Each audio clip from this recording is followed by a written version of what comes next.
Welcome to the Deep Dive. Today we're opening up an exhaustive investigative report on a case that is just staggering in its complexity. It really is. We're looking at an alleged maternal filicide that spanned 5 states, all built on a foundation of calculated deception.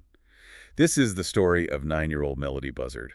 And it's a devastating file, but the source material shows the tragedy is, only half the story. The other half is the investigation. Exactly. The primary suspect, Melodee's mother, Ashley Buzzard, gave them nothing. Zero cooperation. So the entire case had to be built from scratch using digital and behavioral forensics. That is precisely our mission here. We're going to trace how the Santa Barbara County Sheriff's Office and the FBI pieced together this precise cross-country timeline. How did they do it? Well, this is a critical and I think a really harsh case study. It shows how our systems, school systems, family courts, can just be completely sidestepped by someone who is determined to isolate a child. So, okay, let's unpack this. Let's start at the beginning with the setting and how this all first came to light. We begin in Vandenberg Village, Lompoc, California. It's a quiet place, very secure, right near the Space Force base. There's a real irony there, isn't there? A crime based on secrecy and chaos. Yeah. And it starts on, of all places, Mars Avenue, in a community defined by control. And that quiet environment might have actually helped facilitate the isolation. That was really the first layer of the crime. And the victim here is Melodee Buzzard, just 9 years old. Everyone who knew her described her as this happy, smart, smiling kid. Yeah, and the background is so important. Her father, Rolando Pinoy Meza, he was killed in a motorcycle crash back in 2016. And that loss, it seems, became a strategic turning point for Ashley Buzzard. We have testimony from Loli Deans, who is Melodee's paternal grandmother. Right. And she details how Ashley just systematically cut Melodee off from the entire Meza side of the family. The grandmother's words were, she took her away from us. It wasn't just, family drama. It was a deliberate strategy of isolation. It blinded them to what was really going on. The source material is very clear on this. This created a child at extreme risk.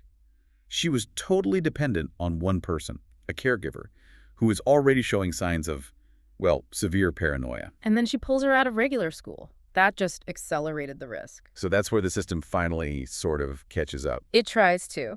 Melodee was enrolled in August of 2025 at the Mission Valley Independent Study School. So it's remote learning. Exactly. Yeah. Flexible, but it doesn't have that daily check-in, that physical presence where a teacher might spot if something's wrong. The school system requires periodic work to be submitted. And when Melodee stopped submitting anything for a while, the bureaucracy, I guess, finally kicked in. They started the truancy process. And that single step, the school requesting a welfare check on October 14th, 2025, that's what pierced the veil of secrecy. Without that call, Melodee might have been missing for who knows how long. The police showed up, and the house was empty. But the truly staggering thing is the crime was already a week old by then. The investigation wasn't starting with a crime scene. It was starting with a ghost. They had to go back and reconstruct those missing days, from October 7th to the 10th. And what they found in those first few hours of the trip was, well, it was irrefutable proof of premeditation. So let's talk about that evidence. It starts on October 7th, right there in Lompoc. Yep, at the rental car agency. Ashley rents a white 2024 Chevy Malibu. But it's the surveillance footage that tells the real story. It's what they were wearing. Disguises, both of them. Melodee, who had naturally curly hair, is seen in this dark, straight wig, often with a hood up. And Ashley apparently changed her own wig multiple times. And that's the key, right? The fact that they were in disguise before they even left town. Yeah, what does that tell you? It just completely blows up any defense that this was, a spontaneous trip or some kind of sudden mental break on the road. No, this was planned. It shows a clear consciousness of guilt. She was planning to evade cameras from the absolute start. But she didn't just stop with physical disguises. The next day, October 8th, she escalates. She tries to fool the technology. The license plate. She swaps the California plate for a fake New York plate. So this is cold plating. Can you explain what that is? Sure. The whole goal is to defeat automated license plate reader systems. ALPRs, they're everywhere, constantly scanning plates. So by putting on a fake plate from New York. She creates an information vacuum. If a cop runs that plate, they get a weird hit thousands of miles away, or maybe no hit at all. Meanwhile, the actual car, the California registration, it just looks like it's sitting in a driveway in Lompoc. She was trying to make the car a ghost on the grid. A very sophisticated move. It was. And for a while it worked. But here's the twist. All her focus on the physical evasion, the wigs, the plate, it was all undone by the digital forensics she couldn't control. So how did the FBI track the car then, if the ALPRs were useless? It was the car itself. Modern rental cars, they have telematics, GPS data logging. Even when her cell phone had no service in the desert, the car was recording every turn, every stop. Wow, so the very thing that was supposed to give her freedom, the rental car, Was her undoing. It left a perfect digital trail.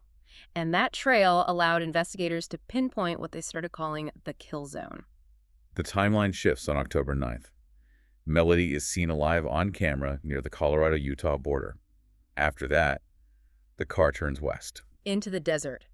And the route is so telling. She goes through Green River, Utah, this incredibly remote spot on I-70. Then she takes this odd detour to a place called Panguitch. Which is off the main highway, I-15. You had to deliberately turn to go there. She was actively driving towards isolation, low population, no cameras. And that corridor between Green River and Panguitch, that's what investigators identified as the homicide window. That's where they believe she disposed of the body. Yes. She then returns to Lompoc, alone, on October 10th. And she does one more calculated thing. She puts the original California plate back on the car.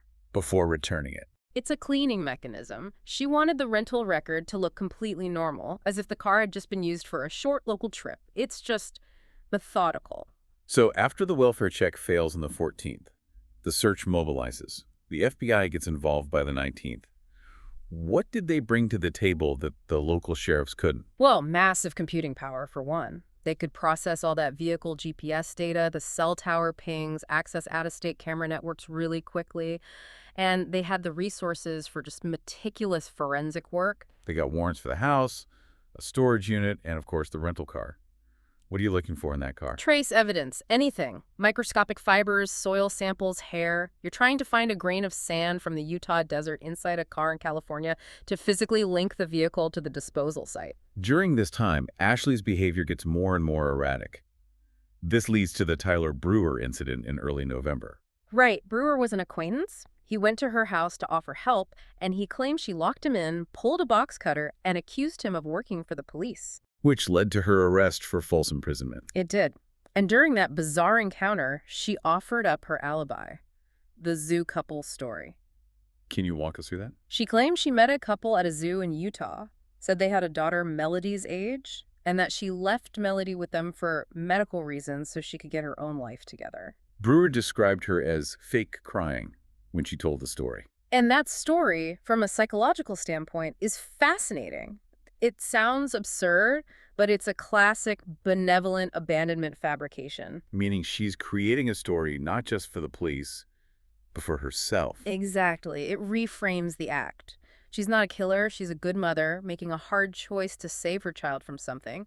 It's a way to manage her own guilt while deceiving everyone else. But the false imprisonment charge against her was eventually dismissed. It was, because Ashley, who was clearly paranoid, had actually recorded her conversation with Brewer.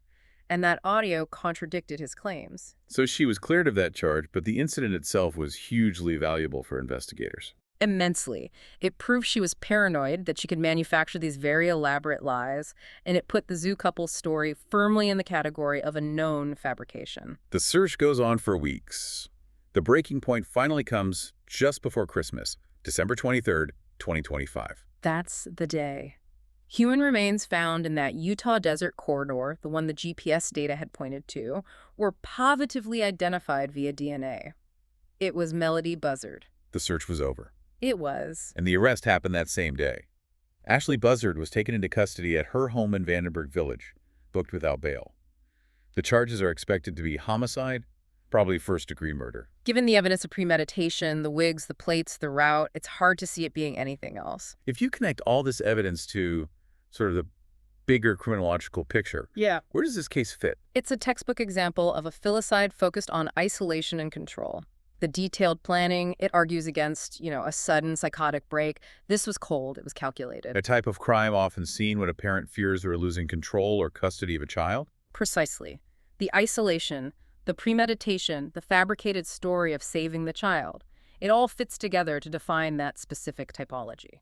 The final, just heartbreaking piece of this puzzle came from Lily Deans, the grandmother.